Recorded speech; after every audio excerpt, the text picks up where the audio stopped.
Jesus brings joy through the fulfilment of God's gracious purpose. इसका अनुवाद यूं हुआ कि खुदावंद यीशु मसीह परमेश्वर के अनुग्रह के मकसद को पूरा करने के द्वारा हमारे लिए खुशी लाते हैं, हमारे लिए आनंद लाते हैं। आज हम इसी थीम को लेकर खुदा के वचन पर गौर करेंगे कि परमेश्वर का वचन हमें इसके बारे में किस रीति से शिक्षा देता है। जब हम अपनी रोजमर्रा की जिंदगी को देखें, चारों तरफ के हालातों को देखें, पूरे विश्व को देखें, तो it's not an easy time. ये कोई आसान समय नहीं है। रोजमर्रा की जिंदगी में व्यक्तिगत तौर पर हम कई मुश्किलों से होकर गुजरते हैं। रोजी रोटी कमाने की मुश्किल है, कईयों के पास काम नहीं है, काम पाने की चिंता है, कईयों के पास घर में बीमारी होने के कारण तंगी तकलीफ है, उसकी चिंता है, बच्चे पढ़ाई अच्छे से नहीं कर पा रहे, उनके लिए चिंता है, बच्चों के स्कूल बंद है, उनके लिए चिंता है, व्यक्तिगत परेशानियां हैं। कई लोग पढ़ लिख कर आगे बढ़ते हैं लेकिन उनके लिए कोई अपॉर्चुनिटी, वर्क अपॉर्चुनिटी नहीं होती, जिसके लिए वो चिंतित रहते हैं। इसके अलावा व्यक्तिगत तौर पर हर शख्स के जीवन में कई तरह की चिंताएं हैं। आप अपने जीवन में थोड़ा सा झांक कर देख सकते हैं।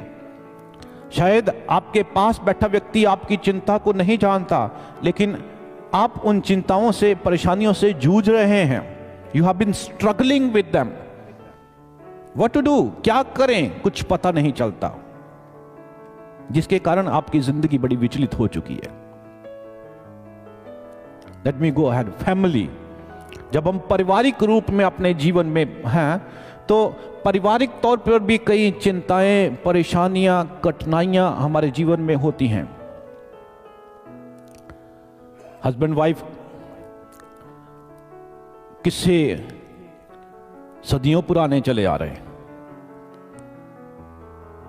लेकिन ये खुदा के द्वारा बनाया गया एक संबंध है। खुदा के भय में रहते गुजारें, खुदा आशीष देगा। लेकिन परेशानियां हैं, हम नकार नहीं सकते। हम अपने बच्चों के लिए भी कई तरह से परेशान रहते हैं, हम अपने माँ बाप के लिए भी कई दफा चिंतित रहते हैं। लिस्ट गोज लॉन्ग, परेशानियों की लिस्ट लंबी होती जाती है। यही नहीं, let me go ahead. Community, हम कम्युनिटी के रूप में भी कई दफा कई तरह की मुश्किलों को देखते हैं। बीते दिनों क्रिसमस के अवसर पर हमारे मुल्क हिंदुस्तान में भी कई जगह पर क्रिश्चियन कम्युनिटी की आराधना में विघ्न डाला गया लोगों द्वारा। यह भी एक चिंता का सबब है। We live as a community, peaceful community, but when these things happen, it disturbs us. ऐसी चीजें हमें डिस्टर्ब करती हैं। परेशानियां कम्युनिटी में भी बहुत सी पाई जाती हैं, ऐसे भी है। लेकिन इस सब को देखते हुए मैं आज फिर आपको खुदा के कलाम में ले जाते कहना चाहूंगा, though we are living in tensions, in stress, चाहे हम रोजमर्रा की जिंदगी में स्ट्रेस में, चिंताओं, परेशानियों में रह रहे हैं, लेकिन मुकद्दस बाइबल इस बात के लिए बताती है, it is Jesus Christ who gives us piece and Joy. ये खुदाबंद यीशु मसीह है जो हमें इस सब के बावजूद भी शांति, सुकून और आनंद और खुशी देता है। 3 स्टैंडर्ड तक मैंने बात करी। खुदा के वचन में अगर देखें, यशायाह नबी की किताब 9 अध्याय उसकी 3 आयत में नबी ने सैकड़ों साल पहले ही खुदाबंद यीशु मसीह के लिए कहा था कि तू जाति को बढ़ाएगा, तू उनके आनंद में वृद्धि करेगा, तू उनकी खुशी में इजाफा करेगा। वे तेरी हजूरी में ऐसे आनंदित होंगे जैसे लोग फसल काटने के समय और जैसे लूट बांटने के समय मग्न होते हैं। यीशु मसीह अपने लोगों को ऐसी शांति, ऐसा आनंद प्रदान करता है। खुदावंद प्यारे, जो नए अहदनामे में अगर देखें तो खुदावंद यीशु मसीह की पैदाइश के समय भी लोगों को खुशी हासिल हुई। देखें मत्ती की अंजील 2 अध्याय उसकी 10 आयत में खुदावंद यीशु मसीह के लिए कहा गया है। मत्ती की अंजील 2 अध्याय और उसकी 10 आयत में ये उन 3 मजूसियों का जिक्र आता है। हम 3 कहते हैं क्योंकि 3 उन्होंने बेटे जो गिफ्ट्स दिए थे वो 3 थे, लेकिन पुराने समय में मजूसी ग्रुप्स में जाया करते थे। इनके पास बहुमूल्य चीज़ें होती थी, तो ये इसलिए ग्रुप्स में जाते थे ताकि कोई लुटेरा लूट भी ना सके, ऐसे तो कहते हैं। लेकिन चलो 3 कहते हैं।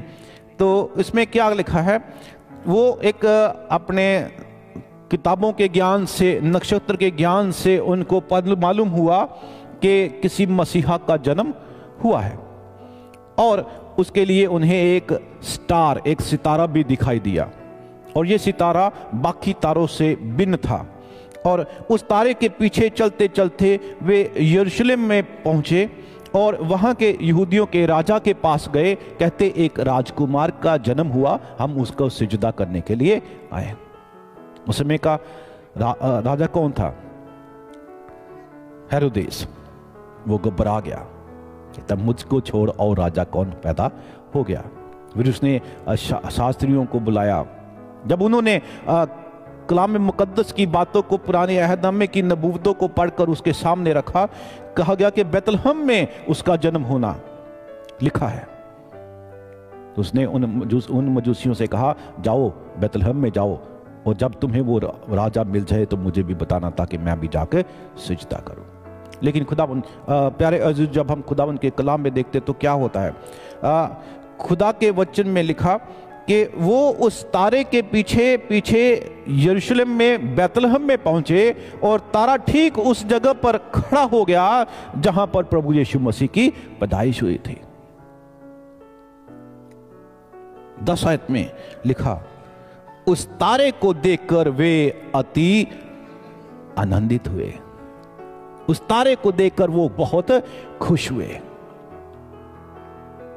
Coming of Jesus provides Joy.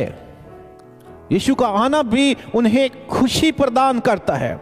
यही नहीं प्यारे, जो कलाम मुकद्दस में यदि हम लूका की अंजील उसके 2 अध्याय उसकी 10 आयत में देखें तो वहां पर उन चरवाहों का जिक्र है जो ठंड में ठिठुरते हुए अपने भेड़ बकरियों के ग्रुप को चरा रहे थे। अचानक से एक रोशनी उन पर प्रकाशित हुई, स्वर्गदूत दिखाई दिए। वे भयभीत हो गए, वे डर गए, और फरिश्ते ने क्या कहा?